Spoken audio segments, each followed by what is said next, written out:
Thanks very much.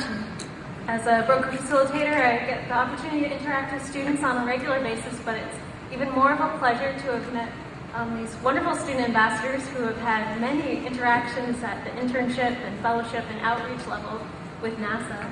Our first student to speak is Denise Aranda. She is a graduate of Florida International University. She has a bachelor's in mechanical engineering, and she is currently at a co-op with NASA Langley, and she's also pursuing her graduate studies in material science engineering at Virginia Tech.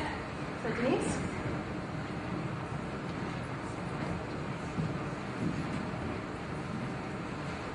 Good afternoon. Thank you so much for sticking around. We're the NASA Student Ambassadors, and this is our story.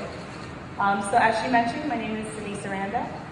If you say it in Spanish, it's Denise Veronica Aranda, but I guess everyone hears Denise Aranda. Either one works. As she mentioned, I got my bachelor's in mechanical engineering from Florida International University, which is in Miami, Florida.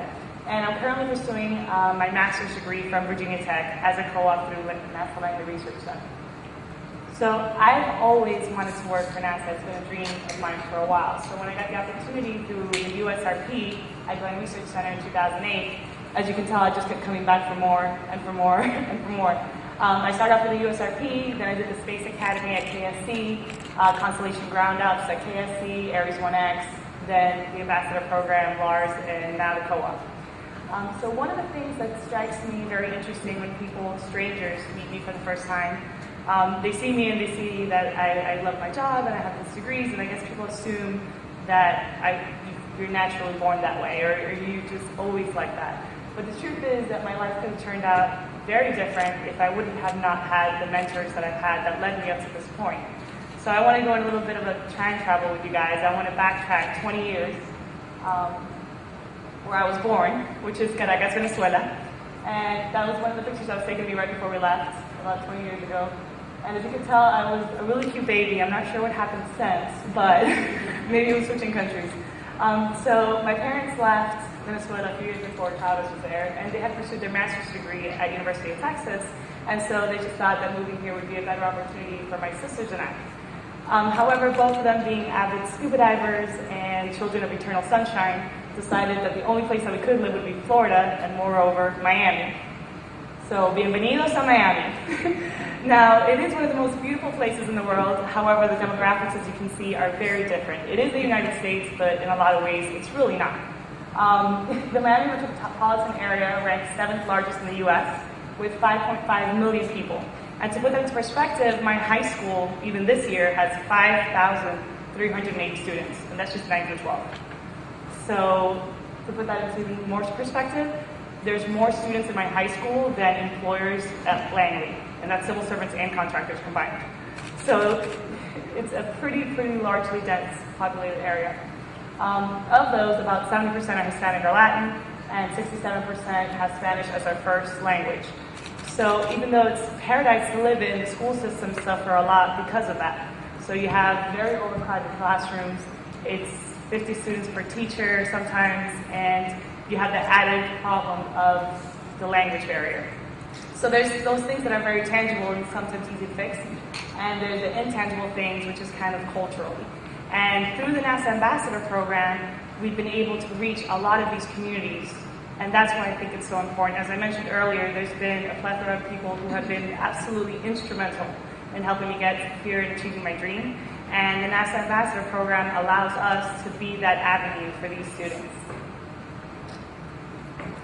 So, as I mentioned, my first internship was with NASA Glenn Research Center. It was with aerogels, which is a lowest density solid, and we use it for radiation for hypersonics. And Dr. Fran Hurwitz is one of those people. She took me in and she believed in me when I didn't believe in myself. Together we published 2 papers, and she's the one that nominated me for the Student Ambassador Program. Since then, we have done a lot of different things. We've done things such as TEDx at NASA, we've done the NASA Day of Education, NASA Awareness Days, and these are some of the pictures. So we had the Nuestro Futuro 2011 Latino Education Conference, and that was really great. That was in Washington, D.C. We had another student ambassador and a NASA Must student there as well.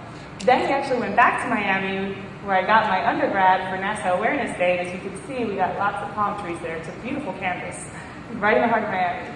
And so then we have some other students there that also came in and talked about NASA and internships and other opportunities that they can have. Then this is also something really cool, which I thought was a unique platform in trying to reach minority students. This is the MICI, which is the NASA Minority Innovation Challenge Institute. And unlike some of the other outreach events, it did not require me to travel anywhere. As you can see, I did that from my laptop in my apartment in Virginia. And the cool thing about this was I was able to Skype into different classrooms, and they were able to ask me questions. So I had my presentation, it was live the whole time. Then I had that little box at the bottom that you could see right there. And somebody would raise a hand and ask me a question. And I would read it and I would respond to all of them. Moreover, it was actually recorded and it had a link with my email address. So if for whatever reason the students could not participate in the live discussion, they could watch the recordings and email me after if they have any questions. And I thought that was a really unique way of trying to reach and spread all our experiences with other people. This, I thought, was one of the most powerful things that we've done, or at least that I've done in terms of outreach through the Ambassador Program. As Lila and Melvin, we partner with Univision through the Space Act Agreement. Now, that is Doctora Isabela. She's like hosted the Radio Angel. I actually don't watch Univision, so I had no idea when I told my mom that they're going to be interviewing me for a radio show, and she's like, well, who is it? And I was like, Doctora Isabela or something like that? And she was going to backhand me. She's like, what do you mean you don't know who she is? She's huge. So as you can tell, she's a leading Hispanic radio psychologist. She gets about 8,000 telephone calls attempts per day, and she's ranked in the top 15 Hispanic markets across the United States, and she's played in over 80% of the Latino households nationwide. And this was a 1-hour-long interview in Spanish talking about NASA internships. So I actually have like a 1-minute clip if you guys want to hear it. It is in Spanish, but you'll be able to make out a few words like intern.nasa.gov. That's in English. And there's embajadora, which is ambassador, NASA, still NASA. But if you could go ahead and roll it, it's like 60 seconds or something. ¿Quieres más información, mamá, papá, que quieres que tu hijo pueda llegar a lo más grande? Entra en estoymomento.com. Entra, por ejemplo, en el intern.nasa.gov, que está representada hoy aquí la NASA por medio de Denise Arama. Y no se creen que Denise es una estudiantita. No, ella es un ingeniero de investigaciones en NASA Langley Research Center en Hampton, Virginia. Ella está haciendo y cursando los cursos. Yeah, the sound quality, you can't really hear that well through the speakers, but it's really funny. So they spent the first half just talking about OSSI and how to apply, and then the second half was having callers call in with questions. And that was absolutely terrifying because I had like all my prepared answers, and then I got a lot of questions that I wasn't anticipating, and it was in Spanish, but it was great. So they actually asked to come back, and the next one would be Univision Despierta América, which is Wake Up America. And that's an even broader audience. So that's going to be really great to get those people, and that's nationwide as well. Okay, so then one of the things that I want to mention, just to kind of go back to what I said initially, I feel like everybody here is pretty successful in their own right, and I think we almost have a moral obligation to help those who may need it, because as much as we want to think that the opportunities are equal, they're really not. And especially if you have a certain gift, like I have a certain understanding of that community, it is my moral obligation to make sure that they can get a comeback. And I think everybody shares that philosophy. So, we can talk about all the ways that we can reach them, and sometimes all it takes is one person. And with the NASA ambassadors, you have over 300 of us in almost all 50 states. And if you could just use this, we can reach those people, and our reach can go even further. Thank you.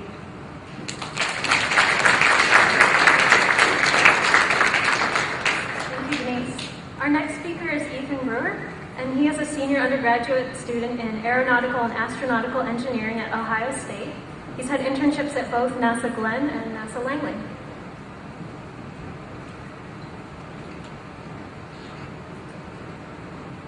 Hey everyone, so I'm hoping this comes off as relaxed rather than nervous, because I am.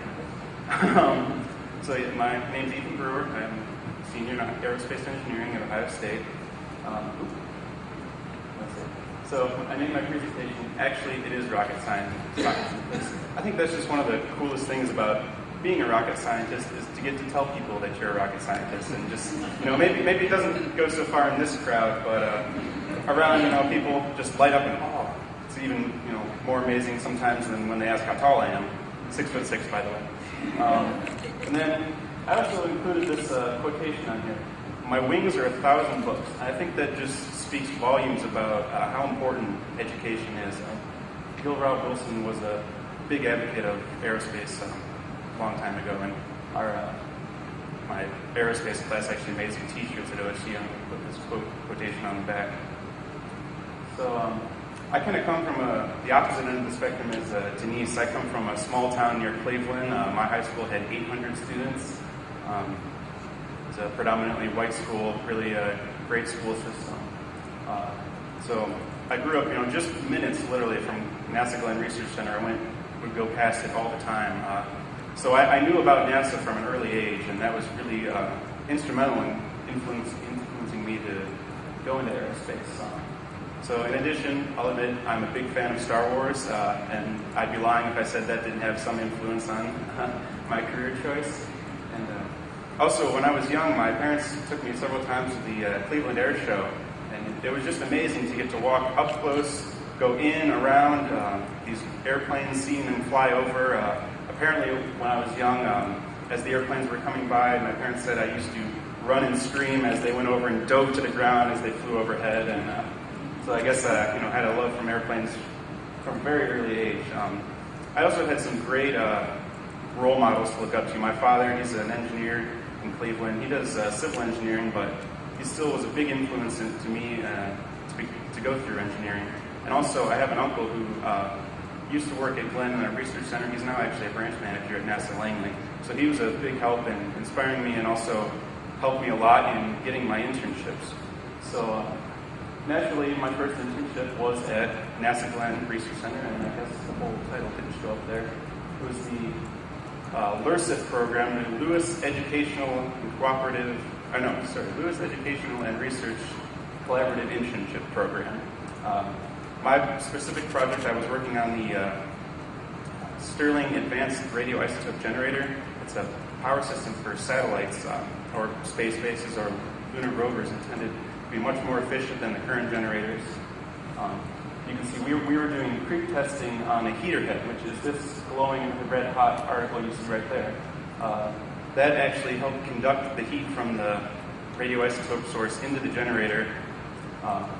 And it's high pressurized, high temperature, so it may be surprising that a metal will actually balloon outwards, at such high temperatures and high pressures. And so we were monitoring that to make sure it didn't get too big.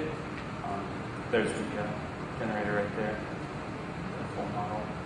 So what I actually did, and that's kind of amazing in itself because I know I've heard stories about people who've done internships and they didn't really do anything. They spent the whole time, kind of looking over their intern's shoulder or their mentor's shoulder. I actually got to go in and do things. They gave me the data and said, hey, we need a better way to analyze this data because right now we're getting these graphs that look like this because we're using Excel and we can't do very good interpolation. We can't manage 200,000 data points in Excel. So I wrote a MATLAB code that could monitor these strain data and give you a much higher resolution. You can see the noise in the machine and also help edit that out to give you some good results. And this just astounded my mentor. And I was kind of like, well, it's not just a MATLAB code. It's not that bad. But he was just so impressed with it. And I also, on the other hand, I got to go into the lab. So I got both computer work and lab work. I was there helping collect data. It was a really great experience, being able to sit down and say, hey, I think we could, improve this whole lab setup like this, and then have my mentor go, that looks great, let's do it. It's just really, really phenomenal to be able to do something like that. This is these contact thermocouples we used because we found out that the test articles didn't like welded thermocouples, tend to crack a little bit. So my next summer, I spent at NASA Langley Research Center. Kind of followed my uncle again. He said, hey, I'm going down here. You should try and get an internship too. So it's nice to have a place to stay, being so far from home. So there I was in the Advanced Sensing and Optical Measurement branch, something pretty much completely different than anything I had known. I went from doing engineering kind of stuff to this is more almost physics-based infrared spectroscopy, something I'd pretty much never heard of before. But my mentor said, hey, we found this system kind of sitting in the corner gathering dust. We think we could put it to use on some experiments. Why don't you head up trying to get this thing going? So that's what I spent my summer doing. You can see the system here. We have there's an infrared light source, and the sensor is here. And they wanted to do that because they were testing in an arc jet tunnel these ablative heat shields like that you see on the Apollo capsules, on the Orion capsule, and on the Mars Science Laboratory capsule. And they wanted to see what exactly is it that's being burned off of these heat shields. They shield the vehicle by burning. So I got to working on this system. And we got some good results in the lab test. You can see here there's H2O absorbing infrared light there, and CO2. And I thought this picture here was really appropriate, given that we're supposed to be talking about how cool this is. There's me pouring liquid nitrogen into my detector, and it doesn't get much cooler than liquid nitrogen, which was really great, especially given the Virginia heat that's on there. So unfortunately, I wasn't able to see them put this into use, but it was just, again, a really great experience working with some incredible people at NASA Lane. So again, I've met some amazing people through NASA. Both of my mentors and all the people I've met, just incredible people, great contacts. I still send them emails, check out how they're doing, and they check how I'm doing, and it's really great. And in such a short presentation, I can't talk about everything I've done, because in addition to my main projects, you're getting to see tours, you can see all the NASA facilities, the wind tunnels, the other test cells. At Langley, I had the chance to go to a group of, I think it was first to second graders. We're doing a summer science camp. We got to go to the high school and just talk to them for a while. And it's just so great to see such young kids getting really inspired and really interested and inspired to go into STEM fields. They ask some really great questions, and sometimes some really interesting questions too. I'm trying to think of any. I can't think of any at the moment, but it was a lot of fun, just being able to have an impact on people, as well as them have an impact on me. It's just been some really great experiences. So I think I'm going to wrap it up before I start to ramble even more. And that's it. So we're going to finish it.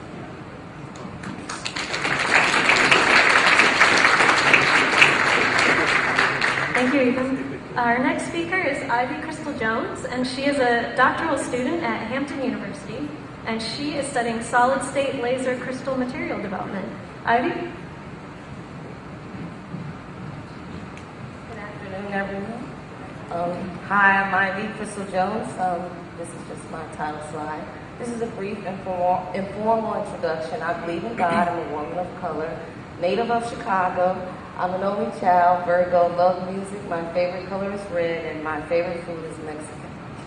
My academic history is just briefly, I started at TU, Tuskegee University, a BS in chemistry, and then I went back home. I thought I wanted to be a medical doctor, so I got a master's in biotechnology, but blood's not my thing.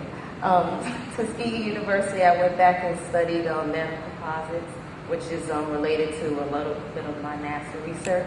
And now I'm at Hampton, where I got my master's in physics, and I'm continuing on with my PhD in physics. I'm just going to briefly go over all my NASA activities. Here I am at the Goddard Space Flight Center in their level 100 clean room. From fall 2004 to 2006, I was a space grant. Summer 2005, I got this cool opportunity to go to Marshall Space Flight Center, and they said they had a bug problem on their International Space Center, so they got a group of us together and we competed. It was fun. That was the microbes in space, and that led to my gravitational wave summer school, where they still haven't found any, but I love it. It's cool research. Jet Propulsion Laboratory, this is where I actually started to move away from wanting to be a medical doctor. And I decided to go to the Jet Propulsion Laboratory because they were studying planetary evolution and how the planets, you can study ice formations on certain planet surfaces, and that can tell you how maybe we came to be as humans in the Earth. Then I went to the annual planetary summer school, and by that time I was a mechanical engineer, so I was able to work with the configuration guys at the Jet Propulsion Laboratory. And on one end, we were the students, and there was a glass panel, and there were the real people, and that was super cool. And in 2009, I went to Colorado Boulder for heliophysics that had to do with my optics, solar kind of research. And March 2009, we actually wrote a paper on my actual experience at the summer school, the planetary summer school at Jet Propulsion Laboratory. And this summer, I had the special opportunity to work at Goddard Space Flight Center, where we're going to everything in microtechnology. So, of course, you guys know weight and cost and mass is really important to NASA and all their exploration. So I'm started this summer to work on a lot of their technologies that they're going towards the microchip. They want to downsize everything and actually put a whole HPLC gas mass on actually a microchip. So that's what I was doing this summer. Super cool. And my best NASA-related research wasn't at NASA. It was actually at the Air Force Research Lab, where I actually worked on a nanoparticle called POS. And actually in 2005, Bush, he actually designated POS to be a technology strategic interest for the United States. It's the first nanoparticle that the United States president has placed as a national strategic interest. My dissertation research now is, of course, the development and spectroscopic studies of rare ion developed solid-state materials. We can use solid-state materials to make from the laser pointer that I'm using here to basically infrared, all type of laser applications. My spectroscopic studies are basic from transmission to absorption, emission, photoluminescence, both room and life temperature measurements. And the applications vary from optical communications to atmospheric remote sensing. And especially specifically for NASA, they have a program called LIDAR. And if you guys know that the lasers that they shoot up in the sky or atmosphere to detect the constituents that they're looking for, it's not eye safe.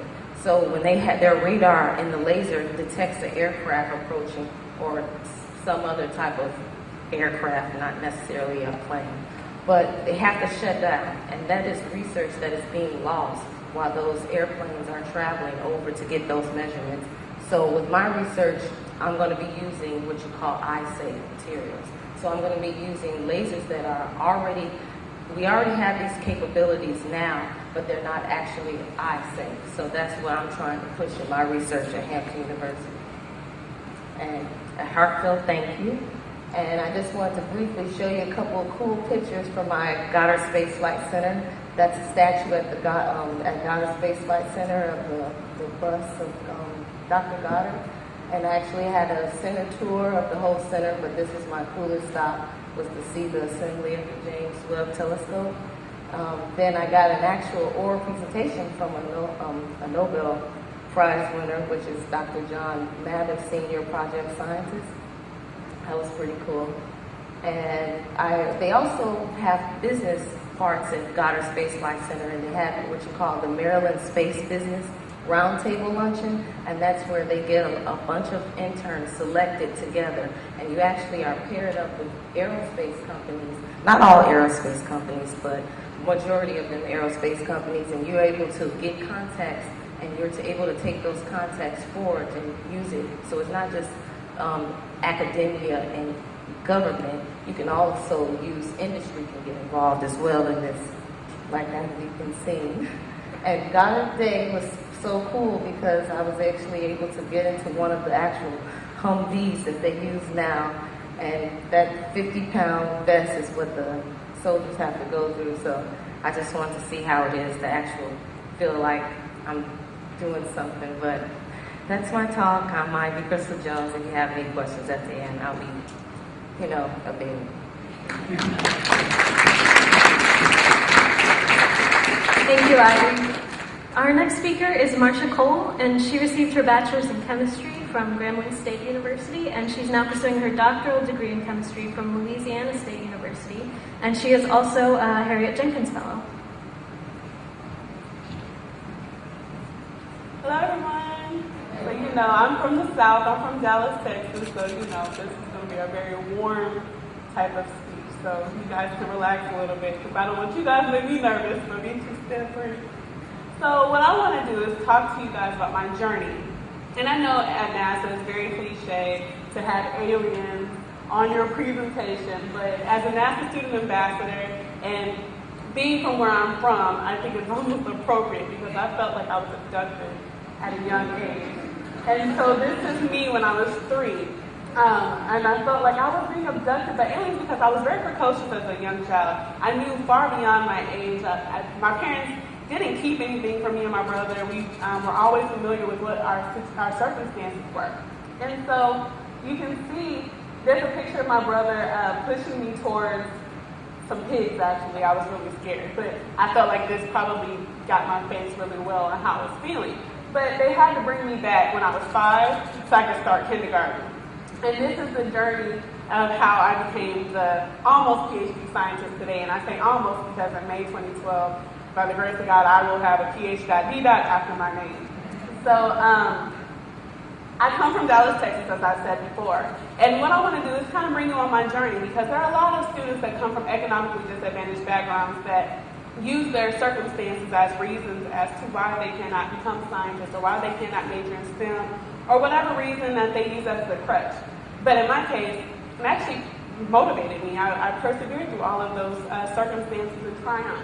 So you can see that in 18 years, being K through 12, I lived in 5 apartments, 4 houses, 2 motels. And even though I lived in those different places, I did grow up with both of my parents. And so even having both of my parents in the household made me significantly different than the other people in the neighborhood because they usually only have one parent in their home. And so you can see that this is one apartment complex that I lived in Garland, Texas, where it's actually condemned now. It's got a fence around it. But this is even one house that I lived in. But through the economical cycle of the United States, my parents have become victims to that, and we lived in a variety of different places. And as a result of living in these different places, I've had gone to a variety of different schools. Mainly when I was in elementary school, I attended 5 different elementary schools. Most people say that's why their grades are bad, that's why they couldn't excel in school. But my parents were not taking any excuses. I also had a hand in my growth, so I made sure I always made good grades. And I attended 2 middle schools only because I was invited to attend another middle school in the 7th grade called Jackson Technology Center. It's formerly known as Jackson Middle School. And I was the first out of several invited students to go through the entire program through a math, science, technology training type of program. And that program took us directly from the middle school to the high school, which is North Garland High School, also known as North Garland Math, Science, Technology High School. And you can see that the statistics of both of these schools predominantly are economically disadvantaged, as well as predominantly are minority. There are more Hispanics and African Americans that were at the middle school that I attended in comparison to the high school that I attended. But overall, everyone pretty much did not have the best economical situation. So I graduated early from high school in 3.5 years, but I still marshaled my class, and I attended Grambling State University. Even though I was prepared to attend the leading schools in Texas, I graduated top 10% of my class out of 589 students, and I felt like I was still going to be attending school at University of Texas with the other 1 through 12 students that had a 4-point ... GPA that I didn't have. So I was very intimidated. So I was working at a physical therapy office, and there was a coworker that suggested I stop working, even though I was making $11 an hour and I thought I was rich. But they said, why don't you leave here and go get you an education, you can make some real money. And he suggested I apply to Grambling State University, and that's what I did. So while I was at Grambling, I had a lot of great mentors, namely Dr. David Hubbard, who introduced me to NASA research my freshman year. I didn't have a lot of funding going to Grambling, which is a historically black college and university. But when I went into the chemistry department there, I told Dr. Hubbard I wanted to be a pharmacist. He said, we don't have a pharmacy program. I said, why am I here? And he said, well, I think you can major in chemistry. And I said, I didn't do well in chemistry when I was in high school, so I don't think we should be speaking anymore. But he said, well, let me, give you another chance. Why don't you come through here? Let's see what you have. I'll invest in you. If you do well, I'll make sure you graduate with a degree in something. So I went to the chemistry department. He kept his promise. He introduced me to NASA research, which was in collaboration with the John Glenn Center. I did a project on polymerizable monomer reactors, preparation of novel polyamides. And at that moment, I had an exceeding abundance of encouragement and something that propelled me to continue on to STEM research and education. And a lot of mentors, Dr. Robert Lockhead, Dr. Sharon Kennedy, as well as Dr. Michelle Hines, were all instrumental in teaching me various opportunities via different research experiences for undergraduates. So I also am representing them today. And then I went to Louisiana State University, which is where I'm at now. And this is my research advisor, Dr. Isaiah Warner. And while at LSU, I've had the opportunity to receive a NASA United Negro College Fund Special Programs Fellowship titled the Harriet Jenkins Predoctoral Fellowship. And through that fellowship, I've been able to fund my graduate career as well as be able to do hands-on experience at one of the NASA facilities. I went to the Jet Propulsion Laboratory and worked under Dr. Adrian Ponce, who's actually here today, and it was a surprise. I didn't know he was going to be here. But when I was there, I'll show you the research that I did there, but one of the things that was very interesting to me is I actually got to meet the namesake of the fellowship that I had. And this is Dr. Harriet Jenkins, and I'm also staying with some of the other cohort members that came in with me that year. But while I've had the Harriet Jenkins Fellowship, my other research experiences, as well as being at LSU getting my PhD, I've been able to hone my research interest into something that I thought probably would never happen, because there's so many ways I can apply chemistry, and I'm a very curious person. But because of my research, I've been able to do that. So the question was, how did I tie my dissertation research with the research at NASA? Because most people believe that the research at NASA all has to do with space and looking for aliens and rocks and things like that, but actually the research at NASA is even applicable to our everyday lives without, it's just not exactly advertised that way. So my research at LSU is looking at antibiotics and antiseptics and changing them into these things we call gumbos in Louisiana, which stands for groups of uniform materials based on organic salts. These gumbos are a new modern approach to combination drug therapy.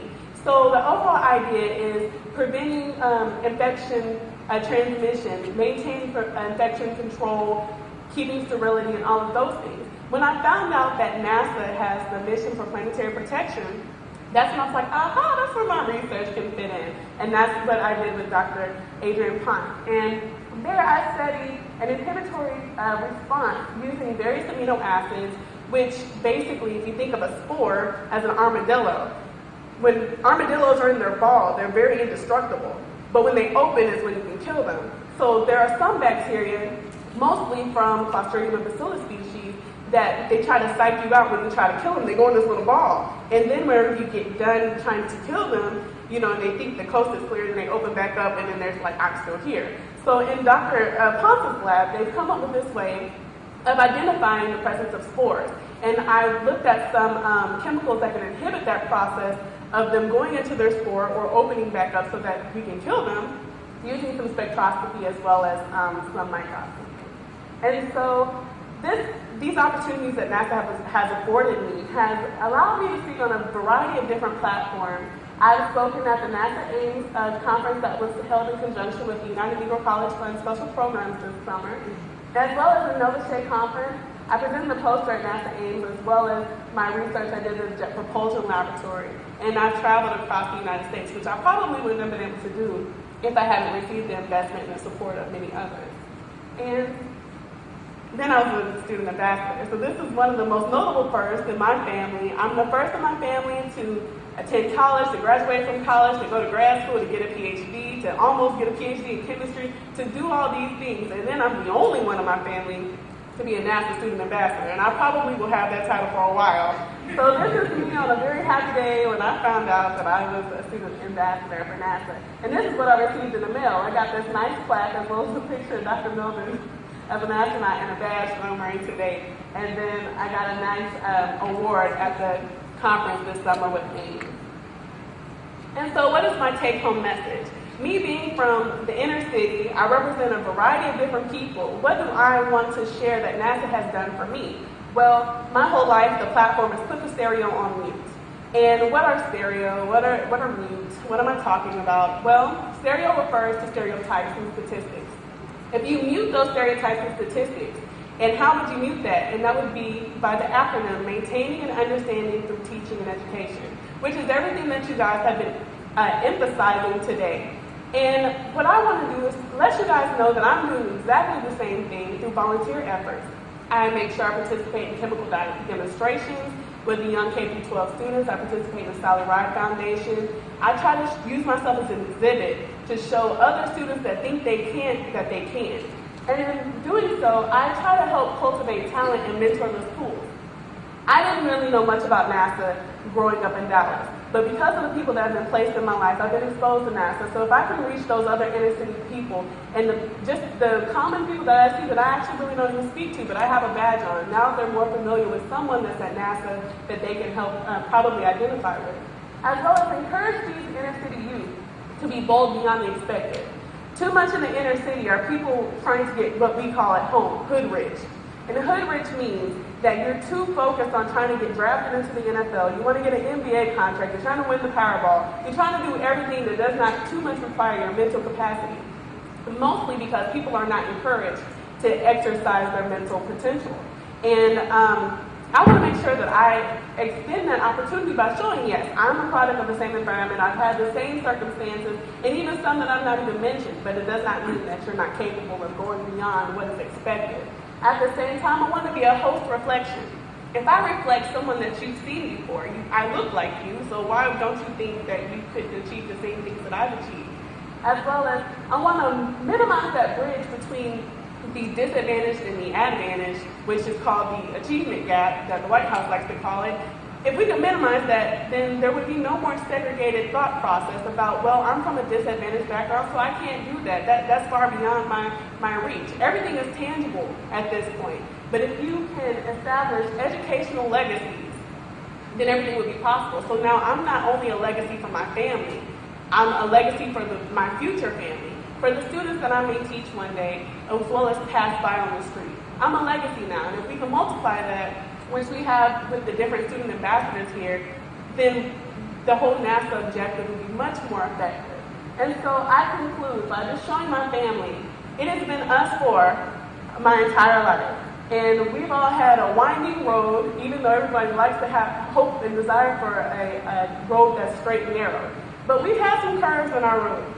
And at the end of the day, my brother, who's now serving in Afghanistan, he will soon be home, and my parents were all hoping and sticking together. But I wanted to close with a quote that my father has always beat up in us my whole life, not even having a college degree himself, but he always has a lot of wise words. And that is, the only security in life is the one that you create for yourself. So when someone wants to invest in your future, you make sure it'll never come back void. And that's what I'm going to leave here with you all today, to let you know that your investments are not coming back void. And that all of us, as student ambassadors, the fellows, the interns, the K-12 students that each one of you guys reach out to, we recognize and we appreciate it. Because without you, there may not be one of us. So I close, and thank you for the opportunity to speak before you.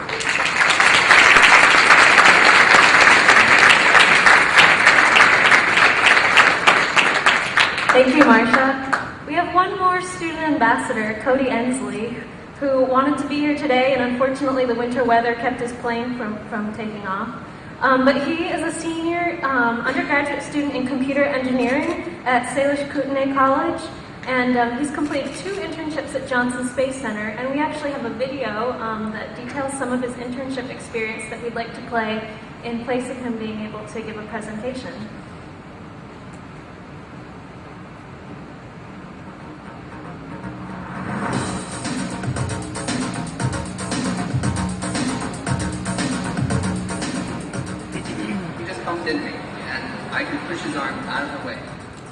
I first came to Johnson Space Center in May of 2010, and immediately I went to work in ER4, which is the robotics part of Johnson Space Center. One of my first projects was the wire that goes from the tip of the finger all the way back, and right over this knuckle here, the wire can bunch when the finger's flat. It's actually kind of curved out here, but over time that can wear.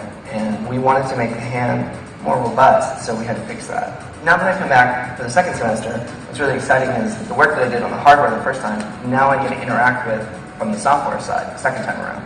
the graphical user interface that we've built to control the robot allows me to work on the hands, and so it's kind of interesting to see the same problem from different points of view. Cody is the kind of student that really takes on whatever task is given to him, looks at it, accomplishes what needs to be done, and then goes above and beyond. That kind of drive, enthusiasm, and energy he puts behind it is contagious. The big area for improvement is the thumb. If you look at your hand, the thumb actually deforms when you go to touch your pinky. This part of your hand does. And Robonaut doesn't do that right now. So he can touch here, he can touch here, and he can touch here. And that's one of the next improvements probably for the future of Robonaut. There's nothing about Robonaut that's not a 10-step plan. The first step was building the robot, and then testing the robot. We wanted to see if we could do it, and now that we've proven that, we want to see how it performs in space-like environments. We sent him up to the ISS recently, the National Space Station, and I got to go down to Florida and see the shuttle launch with Robonaut on it, which was a pretty amazing experience. Not only to see the shuttle launch, but to know that the robot that you worked on is on there, and then you get to see it with the entire team. I also got to go to mission control when the astronauts had to unbox the robot. Now we're going to spend some time testing him on the space station, see how he performs in space-like environment, so that we can upgrade him so that he'll become a full-time astronaut assistant. And then eventually we'd like to see how he performs on other planets, or something like the moon, or an asteroid, or onto Mars. I'm a descendant of the Confederate Salish Kootenai tribes of the Flathead Indian Reservation of Pablo, Montana. It's a small town, less than 5,000 people. I was born and raised on the reservation, and I went to Salish Kootenai College, which is a tribal college built for tribal students by the tribal elders. So anything that I do or anywhere that I go, I'll remain in contact with him and see if not only we can involve students on anything that I'm working on, but if I can come and teach at the college or give guest lectures or anything like that. I had always said, oh, after I graduate, I'm going to do a PhD, but I really didn't have a concept of what that meant. What I found out is that a PhD is research-based, and that's exactly what I want to do now. What I've found coming from the reservation is that my point of view is different from some other engineers, mostly because I seem to look at systems from an organic point of view. I look at the base building blocks and I see how they're going to grow together. I seem to have a pretty good grasp of how this system over here and this system over here are eventually going to relate to each other. They've taken advantage of that in a couple of situations, and it's been pretty rewarding to see how somebody at the age of 23 can offer something to these engineers that have been doing this for, 25, 30 years. I think Cody had all the tools he needed when he came in. He just didn't know that and didn't really know how to apply it. And since he's been here, he's shown a lot of growth in his capabilities and his confidence. And that's probably the biggest thing I've seen is his confidence has matured significantly. When you're on the reservation, it's easy to stay on the reservation and not look beyond your doorstep. And when an opportunity like this falls in your lap and you latch onto it and you hold onto it very tightly, and it takes you places you couldn't imagine, and you see things and you work on things that you didn't even know existed, and people want your point of view, how can you not come back home and say, look at these opportunities out here, look at all these things that are right here. You just have to take that step and latch onto them. Cody's really shown that this can be just a key experience that motivates students to just bear down in the degree program, do the best they can, and set some high career goals and go on and meet them. NASA is a challenge, but when you step back and you look at it all and you say, wow, look, I did this. And in the end, it was worth it. I got to see a robot that I work in go to space. It's easier to go to other students and say, there are opportunities like this. They may be difficult, but you will get through them. And in the end, it is so worthwhile. It is so worth every step you took to get here, because you look back at all this work that you've done, and you're less than a quarter of a century old, and you can say, look at all these things that I've done. And look, scientists are going to use these, or this robot is in space right now, and I did that. I feel like I've made a contribution, and that's pretty amazing.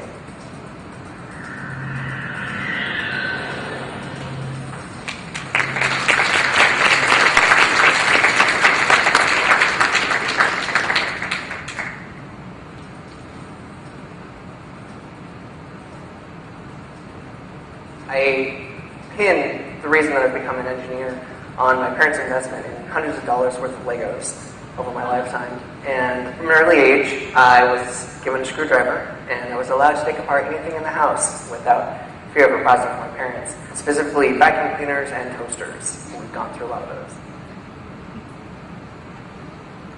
Thank you, everyone. I want to extend another thank you to our panelists. I think you'll all agree there's just an excellent group of student ambassadors. Can you give them another hand?